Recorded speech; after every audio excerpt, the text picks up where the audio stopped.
We came to the Cairngorms looking for adventure. Little did we know, for better or for worse, just what our second day had in store for us.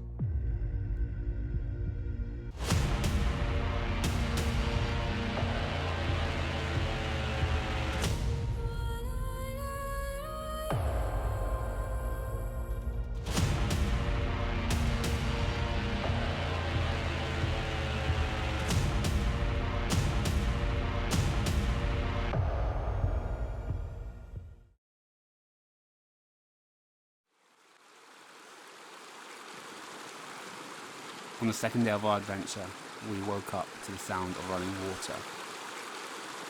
It was a brisk morning, and we knew the first obstacle of our day. We had to ford the river. Once dressed and packed up, we began prepping for the crossing. If you don't feel comfortable, you can leave them. I'll take one. Your sticks. I don't mind them getting thrown. We could tell the water was going to be cold. We had many kilometres to hike, so we took off our shoes and rolled up our trousers for the crossing.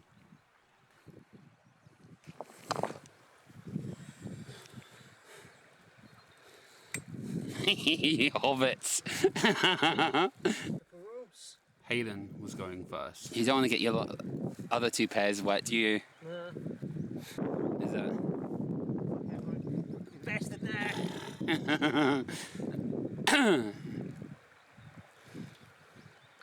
Oh, that sucks. Just please don't fall in. It's colder now.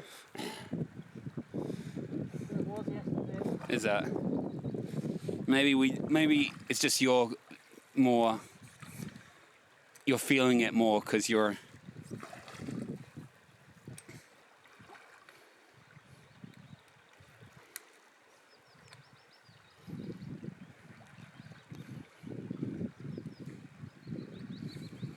You done it? Yeah. With that, our first river crossing was complete. And now, it was my turn. I packed my equipment into a waterproof bag, just in case I were to slip. Sadly, I did not manage to capture footage of me crossing. And it wasn't too long before I also was on the other side of the river, ready to continue. Once our shoes were on, we carried on walking. Our second day had truly begun. We were now deep in the wilderness. Our plan was to follow the river up into the mountains, crossing it at multiple points. We didn't know what exactly lay ahead, and that was part of the excitement. We were venturing into the unknown. We were the only ones on the trail. We felt truly in the world. We set out looking for adventure, and that's exactly what we found.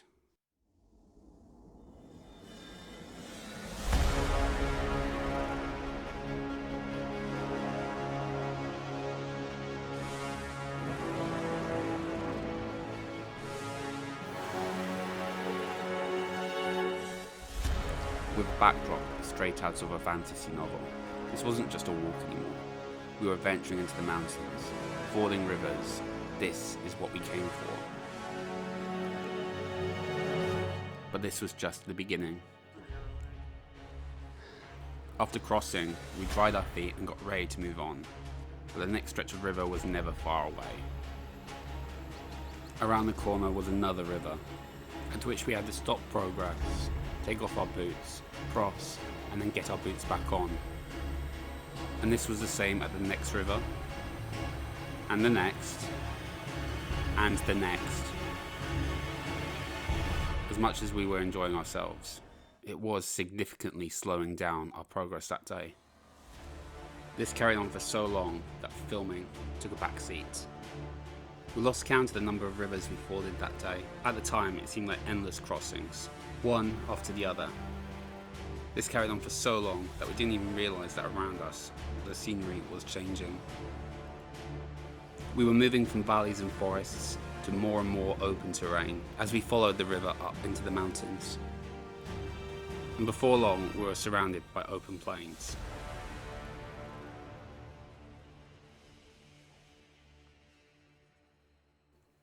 The final fording of the day looked very different to the first. Although progress had been slow, by afternoon we had covered some considerable ground. But this is where we would be parting with the river. None of that, you got to pay to see these. The next step of our journey will have us crossing an open expanse of the glen. We took a short break by the last patch of trees. We were crossing the glen to get to the next river, which we would be following all the way out to the Cairngorms. So we set off into the open, following a path on our map. At this point, we were in one of the most isolated parts of the Cairngorms. But as we followed the path, it became rougher and rougher. The large Range Rover tracks became single tracks, which then turned into muddy paths. It wasn't long before the paths were barely recognisable. We seemed in the true wilderness, and shortly after we came to realise we had lost the path entirely. We spent the next few hours lost in the marsh, an endless expanse of boggy ground which sapped the energy out of us under the hot sun. We felt helpless. Our hope was to find a larger track that was up ahead and get back onto solid ground. Problem was, in the hilly landscape, even with a map, it was difficult to find a path. As a last hope, we sent out our drone to scout for the path.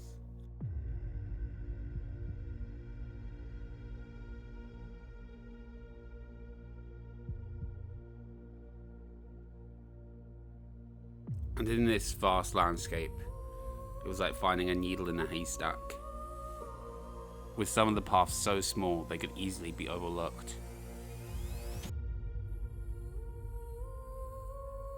It seemed hopeless, but eventually we saw it.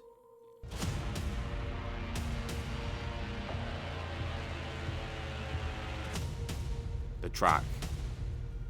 Not too far in the distance, we were saved.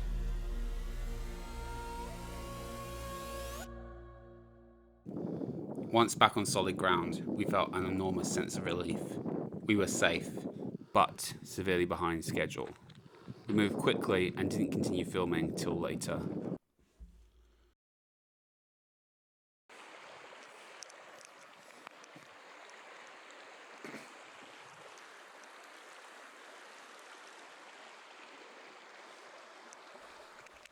Just before sunset, we'd found a camp.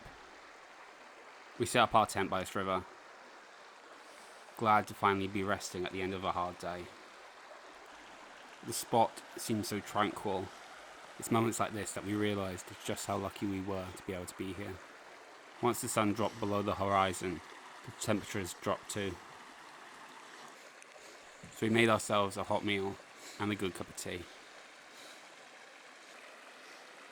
and sat in silence, watching the river flow past. We had completed a difficult day, and as we enjoyed the peace, we knew we still had a long journey ahead of us tomorrow. We still had 30 kilometers back to the car. But for now, we enjoyed this beautiful spot.